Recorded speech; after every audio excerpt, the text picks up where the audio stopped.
They believed a small fine from the HOA would make me comply with their demands, not realizing they were sparking a conflict with someone who has a background in law enforcement. But what happens when I uncover their questionable activities targeting the hardworking first responders in our community? It's a turning point. Suddenly, the tables are about to turn. Let's take a step back to that day, which started off like any other, but ended up shifting the dynamics of our neighborhood forever. As I stepped outside to my car, prepared for another day at the police station, I noticed something bright green tucked under my windshield wiper. Initially, I thought it was a takeout menu, but my heart sank when I realized it was an HOA violation notice, $79 for improper lawn maintenance. Really? Standing there in my uniform, coffee in hand, I looked down at my lawn. It appeared just as it had for the past 15 years, green, healthy, and freshly mowed. Sure, it might not resemble a golf course, but it was tidy and well kept. Then I heard the unmistakable sound of high heels on the pavement. "Good morning." The voice was sweet, yet it carried an edge that made me cringe. Karen Mitchell, the new member of our HOA board, was making her rounds with her tablet. She had moved in 6 months ago and had quickly started campaigning for a board position. Now, just 3 weeks into her role, she was causing headaches for everyone. I greeted her with a nod, holding up the notice. "Can you explain this? My lawn meets all reasonable standards." She barely glanced up, absorbed in her tablet. Section 7, Paragraph 3 of the HOA guidelines states that grass height must not exceed 3 inches. Yours is about 3.5. She tapped away at her screen, likely recording yet another violation. Taking a deep breath, I remembered my training for handling challenging situations. "I've been quite busy with a major case at work. I'll take care of it this weekend."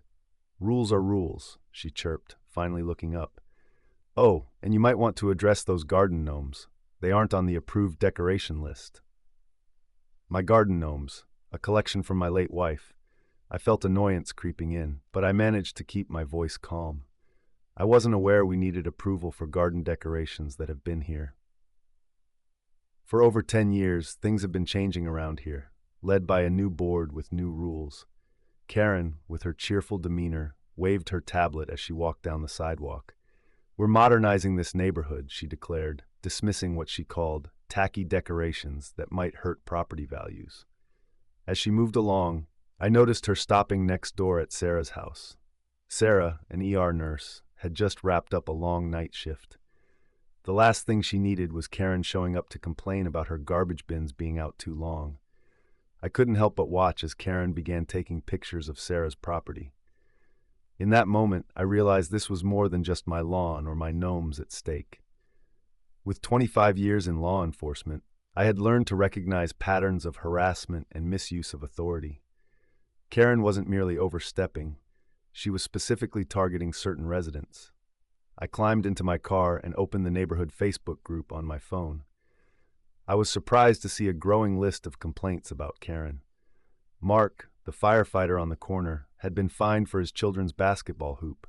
The elderly couple across the street received a violation for planting unapproved rose bushes, and even the local teacher got cited for parking his old car in his own driveway. Just as I was about to leave my driveway, I spotted Karen again. She was busy snapping photos of my gnomes. Little did she know, she had crossed a line.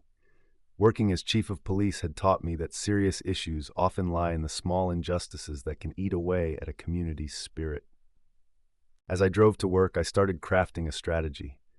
Karen believed she held all the power, but she had no clue who she was up against or what I would uncover about her polished image. 2 days after receiving that absurd lime green ticket, I was taken aback by what I saw. 2 black SUVs marked with HOA security, completely blocking my driveway. After a grueling double shift dealing with a bank robbery downtown, all I wanted was to park my car and get some sleep. But Karen had other ideas. Through my windshield, I watched her strut across my front lawn in her designer suit, tablet in hand, snapping photos of everything from my garden hose to my welcome mat. Each flash of her camera made my blood pressure rise slightly higher, but I reminded myself to stay calm. My 2 decades on the force had taught me that losing your temper wouldn't help anyone. I stepped out of my car and called out, "You're blocking my driveway, and I need access to my garage."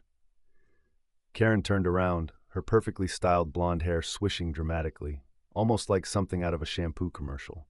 "Well, if it isn't Mr. Johnson, our neighborhood's most persistent rule breaker," she responded, tapping her tablet screen with her long red nails. "Let's see.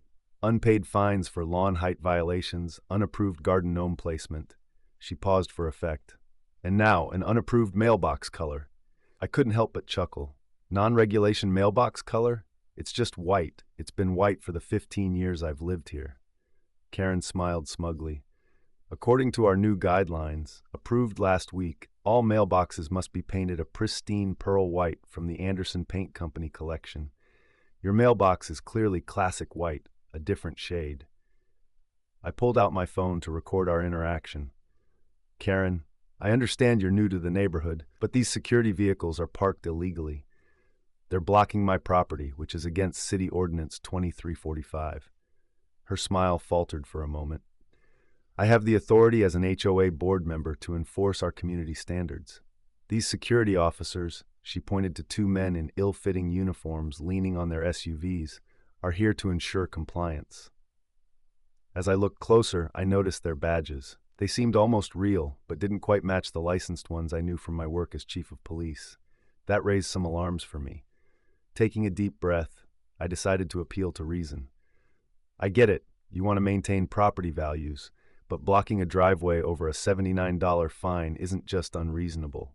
It's illegal. I'd hate to escalate this situation." Karen's expression turned the same shade as her nails. "Is that a threat, Mr. Johnson? Because I have photos documenting every violation on your property, and the HOA board will be very interested in your aggressive attitude." She turned to the security guards. "Make a note of his threatening behavior." As they fumbled with their notepads, I noticed the peeling patches on their shoulders. They looked like they had been printed at a local copy shop. Something wasn't adding up, and my instincts were kicking in. I pulled up the city's business license database on my phone, keeping an eye on Karen as she continued taking pictures of my property. 3 taps on my tablet revealed what I was looking for.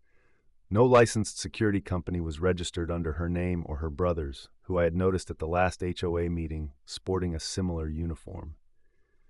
Just then, Mrs. Garcia from next door hurried out of her house, still in her nurse's scrubs. "Chief Johnson, I'm so glad you're here.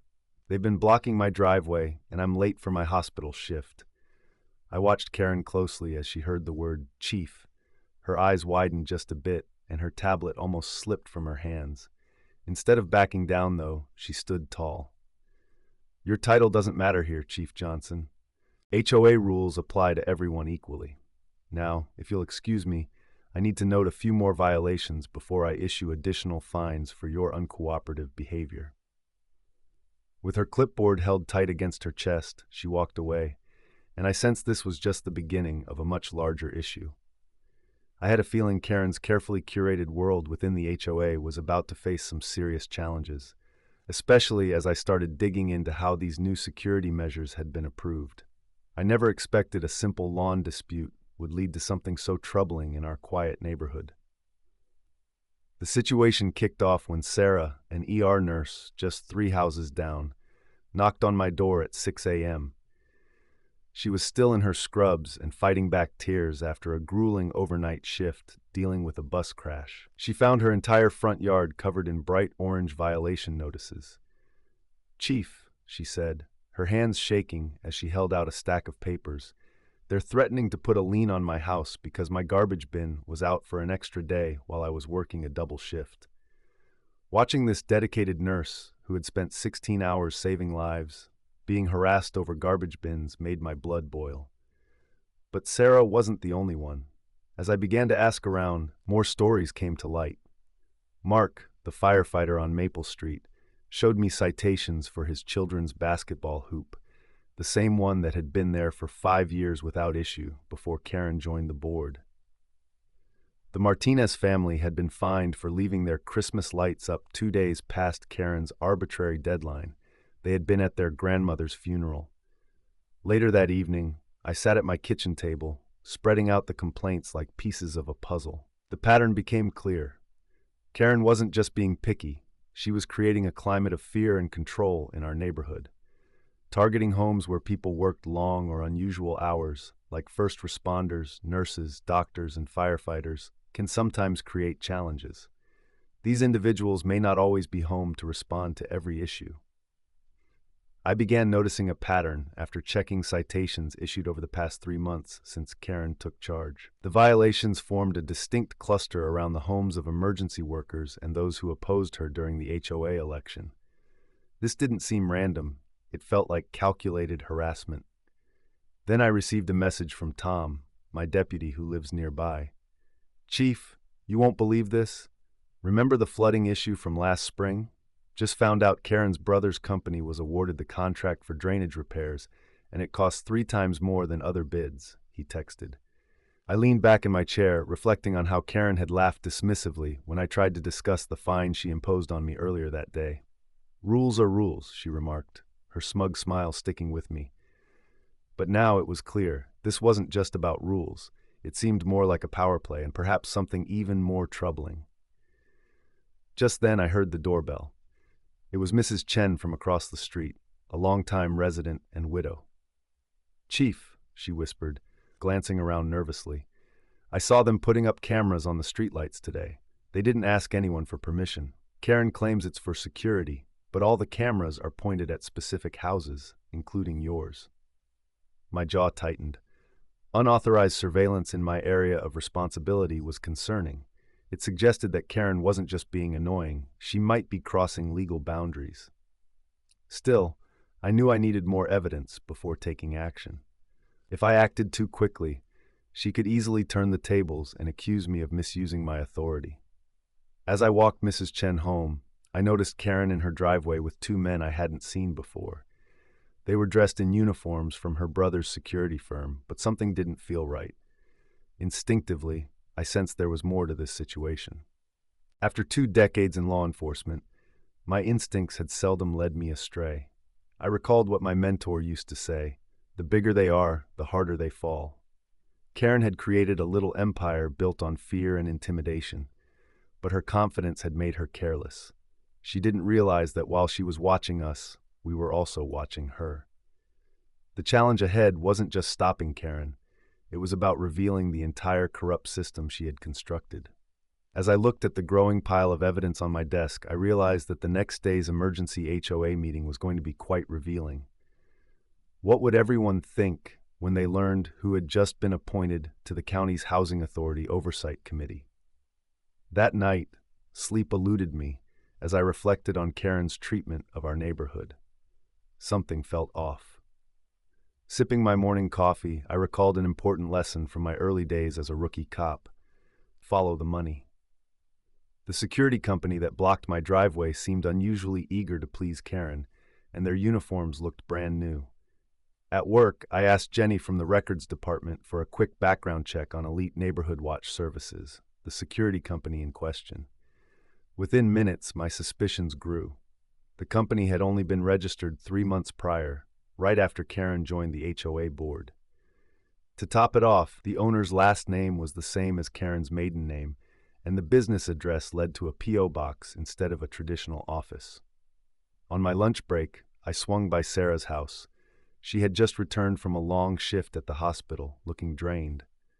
"Chief," she called out when she spotted me. "They left another notice this morning. I can't keep paying these fines on a nurse's salary." She showed me a stack of violation notices, all signed by Karen, each citing obscure HOA rules that seemed to target working people like her. Back at the station, I decided to dig deeper into public records. I discovered that Karen's brother, Tom Mitchell, had a history of failed security companies across 3 different states. Each venture included complaints about aggressive tactics and unauthorized vehicle blockages, but they always seemed to vanish before any real investigation could take place. My next stop was the county clerk's office. Mrs. Rodriguez, the friendly clerk, assisted me in pulling HOA registration documents from the past 6 months. As I flipped through the pages, I found a key piece of information. Karen had not disclosed her family connection to the security company when bidding for the HOA contract. This was a clear violation of the HOA's conflict of interest rules. The real surprise came when I checked Karen's home business registration. She had been running a daycare center from her garage, caring for 6 children at a time. Yet the HOA rules strictly prohibited commercial activities, precisely the rules she'd been enforcing against others for having home offices. This situation was becoming increasingly complicated. Without proper childcare licensing from the state, I suddenly received a text from Mark, the fire chief. "You need to see this," he wrote, along with photos of Karen's security company cars parked in fire lanes throughout the neighborhood. As a firefighter, he understood how serious this situation was. We couldn't get a truck through those blocked areas if an emergency arose. I spent the remainder of the afternoon compiling my case. Property maps revealed that Karen had pushed her back fence 2 feet past her property line. Video footage from my cruiser showed her company repeatedly obstructing emergency vehicle access. Additionally, I dug up the HOA's financial records, which indicated she was pressuring the board to raise fines while steering all security contracts to her brother's firm. The evidence was stacking up, but I knew I had to be strategic about how I used it. With friends on the city council, Karen was well connected, so I needed to ensure everything I had was documented and legal. I made copies of all relevant documents, storing them both digitally and physically. My years of police work had taught me the importance of having backups. Just as I finished organizing everything, Officer Rodriguez burst into my office. "Chief, you won't believe this. That security company just tried to boot Dr. Thompson's car right at the emergency room entrance while he was rushing in for surgery." My anger flared, but I maintained my composure. This incident was the final piece I needed. I leaned back in my chair, surveying the wall of evidence before me. Karen had no idea what was coming. In her haste to establish her little empire, she had left a path of violations that would likely astonish even her supporters on the HOA board. The crucial question now was timing. When and how should I present this information for maximum effect? Then a text from one of my sergeants caught my attention. Karen just submitted a proposal for expanded security measures. An emergency HOA meeting is scheduled for tomorrow night. A smile crept across my face. I knew the perfect moment had just arisen. Sometimes, the most effective investigations are those where the target unwittingly steps into the trap they've set for others. As I walked into that HOA meeting, my heart raced, but I kept my expression steady. Karen stood at the front, dressed in her designer suit, waving a stack of papers about her new community safety program. As she spoke about recruiting more security guards and installing cameras on every street, I noticed the room's fatigue with her endless rules. Yet, no one seemed willing to speak up. I waited for Karen to finish her speech about protecting our property values. Just as she asked for votes, I raised my hand. The familiar weight of my badge in my pocket gave me the courage I needed. "Before we vote," I said as I stood up slowly, "there's something you all need to know." Karen's eyes narrowed, not recognizing me without my uniform. "I'm Chief Anderson, and I've been looking into some concerning issues." I pulled out a stack of papers, property records, business licenses, and photos. The projector clicked on, displaying images of Karen's illegal daycare setup right in her home. "This is against both HOA rules and state regulations," I said, pointing to the slides. Karen's face flushed with anger. "How dare you? This is private property." "Public records aren't private," I replied calmly, switching to the next slide. "And neither is this business registration kit, which shows your brother owns Safe Shield Security, the same company now patrolling our streets without proper licensing." The room buzzed with whispers as I continued. "While you've been ticketing Sarah Thompson, our local ER nurse, for leaving her trash bins out a bit too long after her night shifts, you've been running an illegal business yourself. And let's not forget how you issued fines to Mark Rodriguez's kids for their basketball hoop." Chen from down the street stood up. "You fined me $200 for my Chinese New Year decorations."